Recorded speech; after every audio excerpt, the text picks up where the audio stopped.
Kanbodiako enbaxada zapalkuntzaren istorio bada, murgiltzen gaitu Fatu izeneko Golikostako neska baten bizimoduan.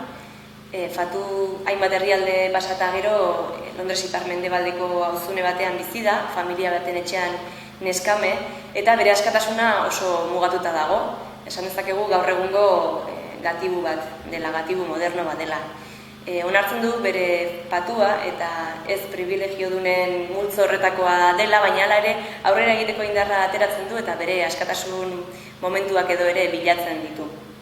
Emakume migratu baten historioa kontatzen da beraz, eta hausnartzera gonbidatzen gaitu botere harremanez, gizarte desberdintasunez, immigrazioaz eta halako kontuez.